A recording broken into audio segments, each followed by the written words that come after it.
আবার ফিরে আসবো। কালকেই আমি কোচবিহার থেকে ফিরেছি, এই রাস্তার উপর দিয়ে উমরপুর হয়ে বাড়ি গেছে। রাত 2টার সময় উমরপুর কভার করেছি আমি। আজকে গতকালকে প্রোগ্রাম ছিল, শিলিগুড়িতে করেছি। প্রত্যেক দিন যাতায়াত করি। যেমনি আপনি মোরগ্রাম পার করবেন, পলসন্ডা মোড়, ওই পলসন্ডা মোড়ের কাছে একটা ধাবা আছে, ধাবাটার নাম হচ্ছে পাপ্পুদা ধাবা। পাঞ্জাবিদের ছেলে, মুখে দাড়ি, মাথায় পাগড়ি। আমি মাঝে মাঝে তাদের কাছে খাই। জানেন তারা কতটা আপনার ধর্মকে রেসপেক্ট করে, কতটা সম্মান করে। তার হোটেলে বোর্ড লাগানো আছে 3টে। নাম্বার 1, মদ পান করা নিষিদ্ধ। নাম্বার 2, মদ বিক্রি নিষিদ্ধ। নাম্বার 3, নো স্মোকিং, ধূমপান করা নিষিদ্ধ। অথচ আমি আপনাকে এই উমরপুর হাই রোডে দেখিয়ে দেবো 5 কিলোমিটারের ভাতায় মুসলমান হোটেল করেছে, হারামখোর মদ খাই, মদ বিক্রি করছে। আমি বললে খারাপ বলবি, আমাকে যত গালি দিবে দাও। আল্লাহর কসম করে বলছে, আল্লাহর কাছে জবাব দিয়ে পার হতে পারবে। একটা মৌলবীকে ফেসবুকে গালি দেওয়া অনেক সহজ। এখন ফেসবুক উঠেছে, ইউটিউব উঠেছে, কমেন্টে লিখে দিলেন ইয়াসিন হারামখোর, লেখাটা খুব সহজ। বাপের বেটা হলে স্টেজে এসে বল, কথা বুঝতে পারেননি? বাপের বেটা হলে তুমি যদি সুদকে হালাল করতে পারো, স্টেজে এসে আল্লাহর কসম করে বলছি, আমি আর জীবনের সমাজের বুকে মুখ দেখাবো না। কেউ যদি বাপের বেটা থাকো, আমাকে চর মারতে পারবে, আমার কলার ধরতে পারবে, আমাকে স্টেজ থেকে নামাতে পারবে, আল্লাহর কসম হালাল করতে পারবে না। মাথায় রাখবে, মদ তুমি হালাল করতে পারবে না।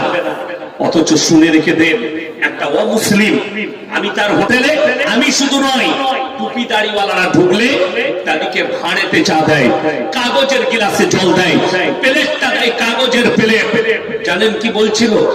স্যার आप लोग तो बड़ा पवित्र होते हैं, आप लोग बड़ा पवित्र होता है, आप लोग हराम खाने वालों के झूठा नहीं खाते, जो लोग हराम चीज खाते उसका झूठा नहीं पीते। आप लोग कोई दारू पीता है, कोई सुअर खाता है, कोई कटा हुआ चीज खाते हैं, और वो आके उसी प्लेट में उसी गिलास में खाते हैं, और आप लोग पवित्र हैं। জোরে বলবো না সুবহানাল্লাহ। একটা অমুসলিম জানে এদের মৌলবীরা একটা দাড়ি টুপিওয়ালা, একটা নামাজি পবিত্র লোক, তারা হারাম খায় না। অথচ আপনি মুসলিম হয়ে মদ খাচ্ছেন, মদ বিক্রি করছেন। ওরা জানে আমরা যে জায়গায়, যে মুর্শিদাবাদ ডিস্ট্রিক্টে যেখানে ব্যবসা করছি, এটা 75% মুসলিমের আবাদি। আমরা যে জায়গায় বাস করছি, যে জায়গায় ব্যবসা করছি, আর মুসলমানদের জন্য নেশাগ্রস্ত জিনিস হারাম, এটাও তারা জানে। যার কারণে এগুলো বন্ধ রেখেছে যে আমাদের হোটেলে মুসলিম ভাইরা এসে খাবে। অথচ আপনি মুসলমান হয়ে আপনার হোটেলে মদ বিক্রি করছেন। দুঃখটা এটাই, বেদনাটা এটাই। আপনি কি করে আল্লাহর সামনে দাঁড়াবেন? তার মারাত্মক কারণ। আমি মাসখানেক আগে মালদা ডিস্ট্রিক্টে ওই আপনার গাজল এরিয়ায় জলসা ছিল। তো আমি গাজলের এলাকায় গাড়ি নিয়ে যাচ্ছি। আমার ড্রাইভারকে বললাম দাঁড় করাও, চা খাবো।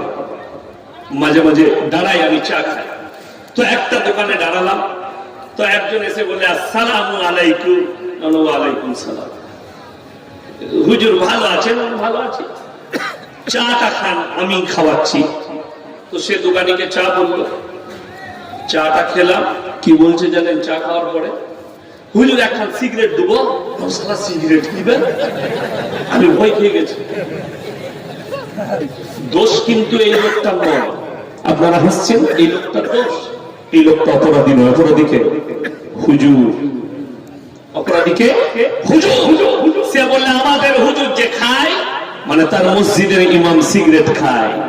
আমি বললাম ওটা হচ্ছে জিলাপি হুজুর, আর আমরা হচ্ছে খাঁটি আকিদার হুজুর। বলে তাই? বলে হ্যাঁ, ওই জন্য তো সে সিগারেট খায়, আমার কাছে হারাম, চলবে না। সে বললে দেখুন কত ভদ্র ছেলে।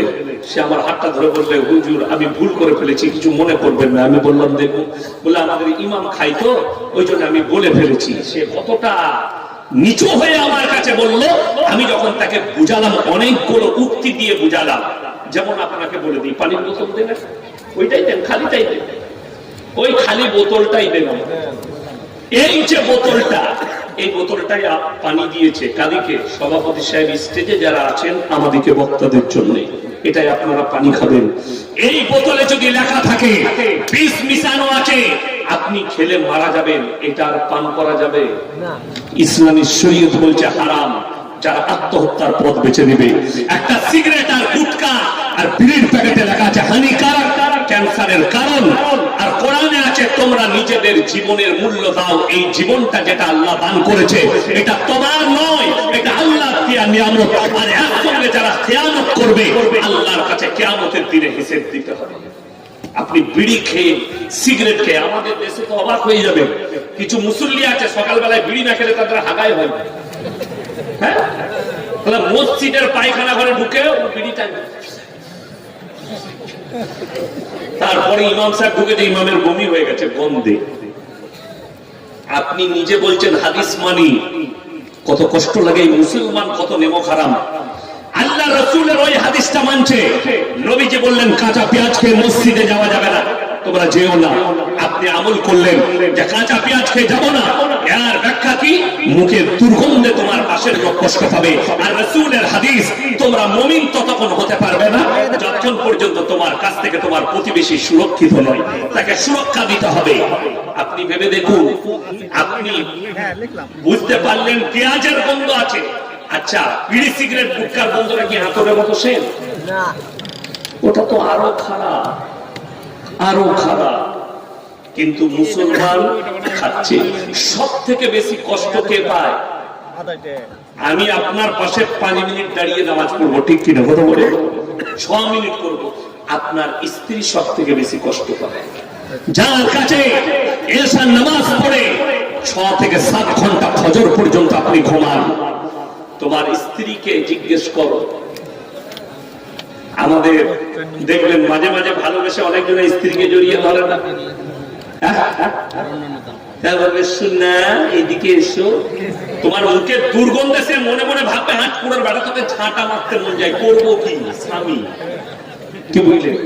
আর আমাদের মৌলবীদের এমন অবস্থা, আমাদের বউর আমাদের কাছ থেকে সরতে চাই না, খেপা, আমরা কিছুই খাই না, কিচ্ছু খাই না। ওই জন্য আমাদের বিবিরা আমাদের কাছে সরতে চাই না। আর যারা গুটকা খোর, জিলাপি খোর, খালি বলবে এইদিকে ঘুরবো, তোর দিকে ঘুরবি, কথা বুঝতে পারবো। আমাদের সমাজ ধ্বংস হলো তো ওই করে। বিশ্বাস করুন, সবাই কোরআনের প্রতি মহাব্বত আনবো, জোরে বলুন ইনশাআল্লাহ। মহাব্বত যদি আসেন, শুনেলেন বিপদ যেটা ঘটেছে কোথায় জানেন? আপনারা মনে করছেন ইয়াসিন ভাই দারুণ বক্তা, এই মৌলবীরা দারুণ। আমার মতো 100টা মৌলবী ধরা পড়বে কিয়ামতের দিনে, 100টা হুজুর ধরা পড়বে। সমাজকে ধোঁকা দিয়েছো, প্রতারণা করেছো, প্রবঞ্চনা করেছো, সমাজকে ধোঁকায় ফেলে রেখেছো, অথচ আমল করেনি। অবাক হবে, এই যে সুদ হারাম বললাম, এই দিকে আপনাদের ওপার পেরিয়ে গেলি ঝাড়খণ্ড, ঠিক কিনা? মুরারয়ের পাশে ঝাড়খণ্ড। ঝাড়খণ্ডের একটা মাল আছে, তার নাম হচ্ছে জাহাঙ্গীর। প্রতিনিয়ত আমাকে গাল দেয়। দেখছে একটা জলসাই বলেছে ব্যাংকের যে ইন্টারেস্টটা পাওয়া যায় ওটা হালাল, ওটা খাবে। আমি তখন বুঝতে পারলাম হারাম কর সুদের পয়সা খেয়ে মৌলবি হয়েছে। আর এই মাল কটাই ধরা পড়বে যদি বলেন কারা? ইন্নাল্লাযীনা ইয়াকতুমুনা মা আনজালাল্লাহু মিনাল কিতাব ওয়া ইয়াশতারুনা বিহি সামানান কালীলা উলাইকা মা ইয়াকুলুনা ফি বুতুনিহিম ইল্লান নার ওয়া লা ইউকাল্লিমুহুমুল্লাহু ইয়াওমাল কিয়ামাতি ওয়া লা ইউযাক্কিহিম ওয়া লাহুম আযাবুন আলীম। হে আমার নবী বলে দাও, তোমাদের মধ্যে কিছু এমন মৌলবি থাকবে, হুজুর থাকবে, যারা নিজেদের পেট চালাবার জন্য আমার আয়াতকে লুকিয়ে দেবে, হককে লুকিয়ে দেবে। তারা নিজেদের পেটেতে আগুন ছাড়ায় আর কিছু ভরে না। আমি আল্লাহ রাব্বুল আলামিন কিয়ামতের দিনে তাদেরকে কঠিন আযাবে মুবতালা করে দেব, তাদেরকে কঠিন আযাবে ফেলবো। আমার ভাই খুব সাবধান, হারামটা হারাম, কিয়ামত পর্যন্ত হালাল পৃথিবীর কোন বাপের বেটা মৌলবি করতে পারবে না, মাথায় রাখবে। হারাম কিয়ামত পর্যন্ত হারাম। মদ স্পর্শ করা হারাম, গাঁজা স্পর্শ করা হারাম, হেরোইন স্পর্শ করা হারাম, নেশাগ্রস্ত জিনিস তোমরা স্পর্শ করো না।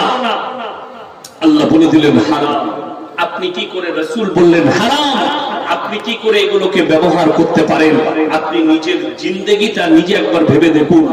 যেটা রাসূল সাল্লাল্লাহু আলাইহি সাল্লাম খাননি, সেটা যদি আপনি খান, গুনাহ না গুনাহ নয়? আপনি ভেবে দেখুন। আমাদের দেশের লোকরা ফতোয়া দেয়, হুজুর বিড়ি সিগারেট গুটখা খাওয়া কি? হুজুর বললেন